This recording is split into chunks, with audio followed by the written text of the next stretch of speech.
County, Kansas, case entitled State of Kansas versus Elizabeth Louise Albright, case number 2024 CR 76. Ms. Albright appears from the jail Zoom location.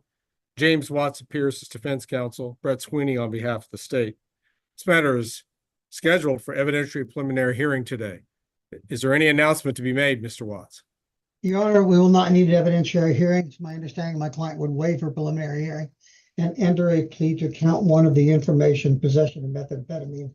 State would dismiss the remaining count. All right. Ms. Albright, it's the court's understanding that you would be waiving your right to a preliminary hearing in this case. Do you understand that a preliminary hearing is a proceeding to determine if there's probable cause that a felony crime has been committed and that you committed it? Yes. Have you received a copy of your original charging document in the case? I believe so, Your Honor. Do you understand the nature of the charge of possession of methamphetamine? Yes, Your Honor. You understand that when you enter a plea of guilty, you are admitting that act that's been charged by the state? Yes, Your Honor. First of all, do you understand that you could receive up to a $100,000 fine for this offense? Yes, Your Honor. And for a level 5 crime such as possession of methamphetamine on the drug offense grid under the Kansas Sentencing Guidelines Act, in the most favorable criminal history category of I, you could receive as little as a 10-month sentence. However, in the worst criminal history category of A, you could receive up to a 42-month sentence. So the sentencing range is 10 to 42 months in prison, depending on your criminal history. We do not know with certainty, as we participate today, exactly what your criminal history is. You, better than anyone else participating, should know what your own criminal record looks like. But that will be researched by the Court Services Department. And based on the outcome of their research, as of the date of your sentencing, that determines where you fall along the level 5 drug line, and then you'll be sentenced accordingly. Do you understand that? Yes, Your Honor. Did anyone discuss with you the possibility of this case being a Senate Bill 123 case? I do not qualify, Your Honor. Okay. Senate Bill 123 is a state-sponsored drug treatment program that some offenders at this level are qualified for and some don't. I just want to make it clear to you that if you do qualify for Senate Bill 123, you may be required to participate in a long-term substance abuse treatment program. I have insurance, Your Honor, that covers those costs. All right. So how do you formally plead to the charge in count 1 of the information, possession of methamphetamine, a level 5 drug felony? Guilty, Your Honor. According to the state's charging document, this took place about February 17 of 2024. Is that when it happened?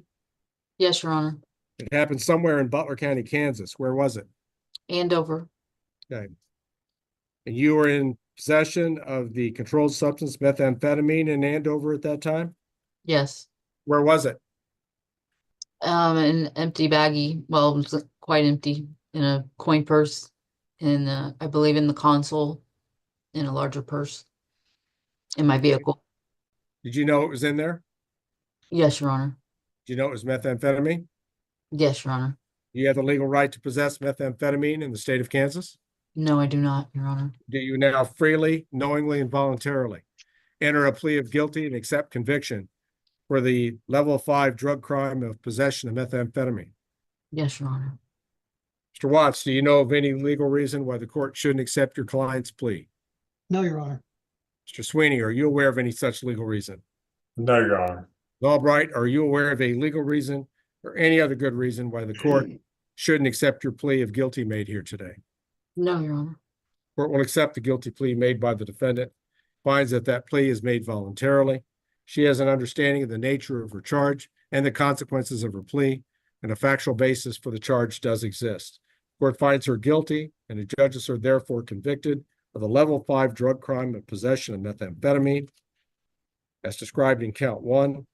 All other counts of the charging document are dismissed pursuant to plea agreement. Court will order a pre-sentence report be completed to determine Ms. Albright's criminal history.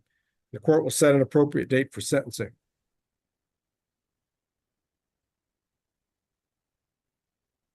Okay, 1:15 p.m. Monday, December 30th for sentencing in the Albright case.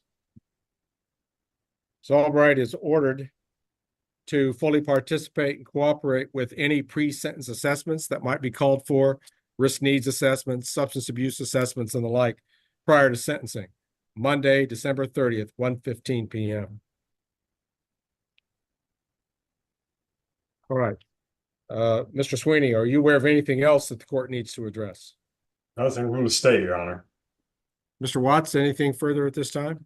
Yes, Your Honor. My client would ask the court to consider bond.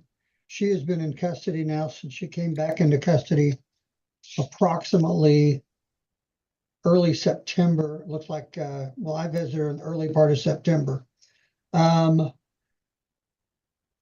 She has gone out, or I shouldn't say she's gone out. The facility, the Seventh Direction, has gone to the jail and evaluated her. I spoke with Cynthia Arnold, the evaluator in this case, approximately 30 minutes ago. There is a treatment program for her available at Seventh Direction today. It is a level 2 outpatient. It would require her a minimum of 9 hours of treatment, outpatient treatment, spread over 3 days at a minimum. So 3 days a week for 3 hours a day at a minimum. It would also require her to enter into a controlled living space. I spoke with my client. She's arranged a Oxford house, I believe in Wichita, if I'm not mistaken. Is that correct? Topeka. In Topeka, excuse me. An Oxford house in Topeka to step into.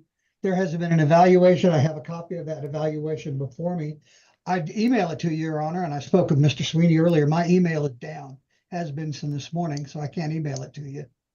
But I spoke with Ms. Arnold again about 30 minutes ago. There is a treatment been done. There's a treatment program set up. She is ready to begin that treatment program, and she has a Oxford house prepared, or a halfway house prepared to step in to do that treatment. We would ask the court to modify her bond to let her enter that treatment. As Your Honor noted, as Ms.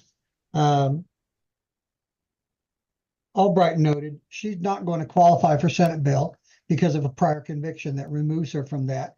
She may well still fall in a presumptive probation category, but she will not qualify for Senate Bill 123. So this treatment will have to be on her own. And as Ms. Albright noted, she has insurance is ready to pay for that. So we would ask the court to modify her bond to permit her to enter that treatment program.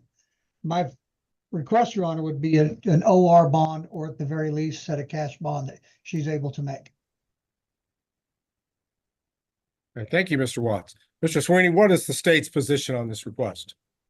Your Honor, the state doesn't take a position. I'll note that I'm encouraged by the fact that we're past a critical threshold as the state sees it, but obviously we're here because she didn't appear. And so I think the concerns are still there.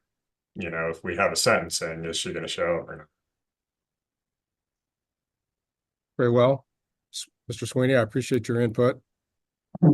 Ms. Albright, the reason why you're in jail right now is because back on June 18 of 2024, you failed to appear for court. Court entered an order of bond forfeiture bench warrant with a no bond hold due to your failure to appear in a felony case.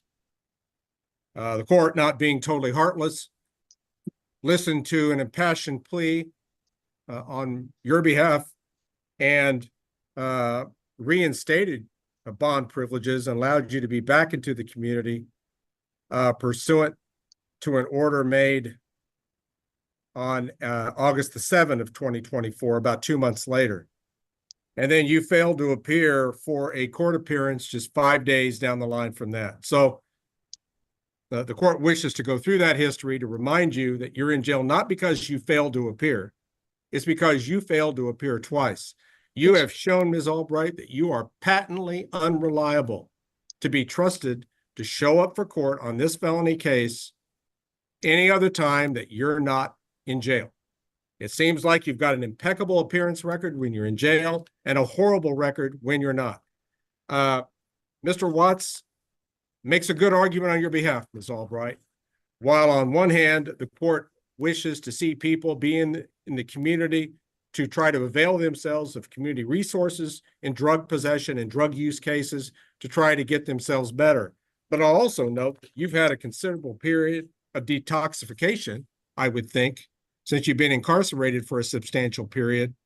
I have no doubt that you need to change your behaviors and would benefit from an outpatient treatment program, but I don't see that as a compelling set of circumstances where I'm willing to give you another chance. Quite frankly, I just can't count on you to show up for court in December if I don't leave you in jail. Because twice, I'm not going to give you an opportunity, Ms. Albright, to not show up for this court for a third time. Couldn't I do a GPS monitor, Your No, Honor? no, Or house arrest? no. Court denies the request for bond reinstatement. Pending sentencing in this case, which I've set for December the 30th. And I believe I set the time at 1:15 p.m. All right. Counsel, again, is there anything else that the court needs to address currently? No, Your Honor. All right. I appreciate your advocacy on behalf of your client, Mr. Watts, and the organization that went into that argument. But quite frankly, your client has burned this court twice on appearance, and she just needs to stay in custody until we can get her case completed. The Understand. Albright matter is in recess at this time, and this meeting may be ended for all.